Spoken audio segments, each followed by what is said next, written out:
اعوذ باللہ من الشیطان الرجیم بسم اللہ الرحمن الرحیم۔ پیارے بچوں السلام علیکم۔ آج ہمیں جماعت چوتھی کی اردو کتاب پڑھنی ہے۔ پیارے بچوں، کل ہم نے اس کا سبق پڑھا ہے مٹی کا تیل۔ آج ہمیں اسی سبق کا دوسرا پیرا پڑھنا ہے۔ پیارے بچوں، آپ پیج نمبر 37 نکالیے، ہم آج کا سبق پڑھیں گے۔ جب پوری طرح میری صفائی نہیں ہو پاتی تو مجھے لوگ مٹی کا تیل ہی کہتے ہیں۔ تیل نکالے جانے کے بعد میرا جو مواد باقی رہ جاتا ہے وہ کافی گاڑھا ہوتا ہے۔ میری اس شکل کو گریس کہا جاتا ہے۔ گریس مشینوں کے کل پرزوں کو چکنا رکھنے کے کام آتا ہے۔ اس کے بعد بھی جو مواد باقی رہتا ہے اسے تارکول کہتے ہیں۔ آپ جن صاف ستھری اور پختہ سڑکوں کو پیدل چلتے ہیں یا گاڑیوں میں سفر کرتے ہیں ان پر تارکول بچھا ہوتا ہے۔ تارکول کو ریت اور باجری کے ساتھ ملا کر سڑکوں کی تعمیر کے کام میں لایا جاتا ہے۔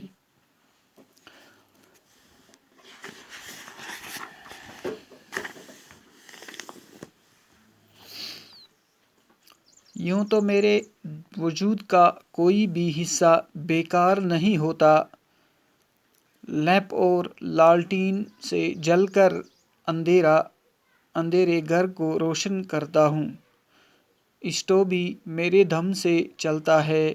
میرے بچے کچے میل سے موم بتیاں بنائی جاتی ہے۔ انہیں بے شمار فائدوں کی وجہ سے مجھے سیال ہونا بھی کہا جاتا ہے۔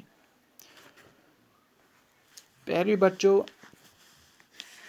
جو آج کا ہمارا ٹاپک ہے، آج کا جو ہمارا سبق ہے مٹی کا تیل، دپان گوبرو جب پوری طرح میری صفائی نہیں ہو پاتی تو مجھے لوگ مٹی کا تیل ہی کہتے ہیں۔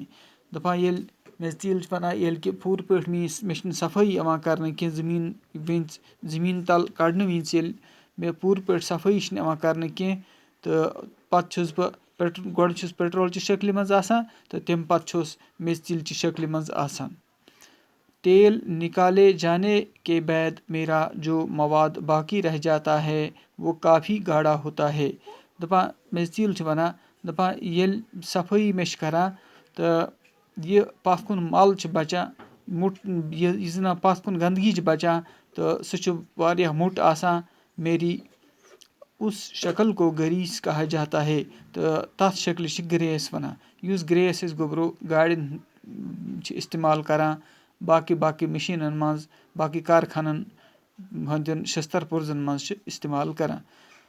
گریس مشینوں کے کل پرزوں کو چکنا رکھنے کے کام آتا ہے۔ تو گریس چھِ أسۍ دِوان تمن مشیٖنن یم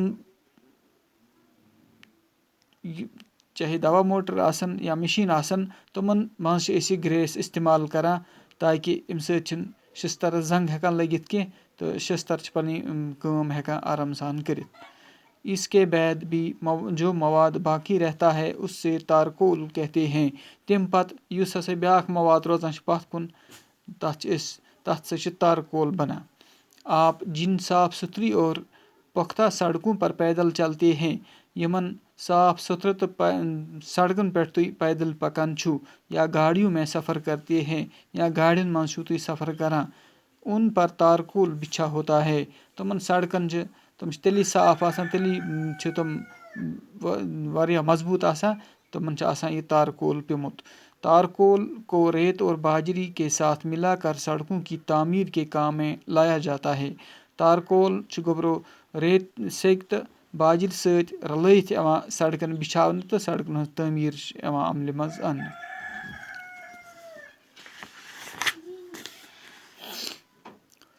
یوں تو میرے وجود کا کوئی بھی حصہ بیکار نہیں ہوتا۔ دپان میون نسا چھُنہٕ کانٛہہ تہِ چیٖز، میون وجود چھُنہٕ بیکار کُنہِ تہِ قٕسمہٕ ہیکان گٔژھِتھ کینٛہہ، کانٛہہ تہِ حصہٕ چھُنہٕ میون بیکار ہیکان روٗزِتھ کینٛہہ۔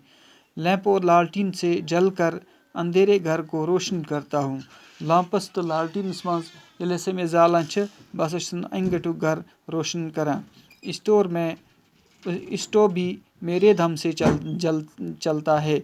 स्टोव ते हसा छ मैनी दम सतन दजान. मेरे बच्चे कच्चे मेल से मोमबत्तियाँ बनाई जाती है. तम पत युस हसा تیٖلس چھِ نیران گنٛدگی چھِ مےٚ اندر نیران تتھ سۭتۍ چھِ مومبتی شمع بنان. انہیں بے شمار فائدوں کی وجہ سے مجھے سیال ہونا بھی کہا جاتا ہے. تہٕ توے ہسا چھِ اتھ یُس ہسا میٚژ تیٖل چھُ بہٕ ہسا چھُس بے شُمار فٲیدن ہٕنٛدۍ وجہ سۭتۍ چھِ مےٚ پیٚوان نرم تہٕ نازُک بنُن.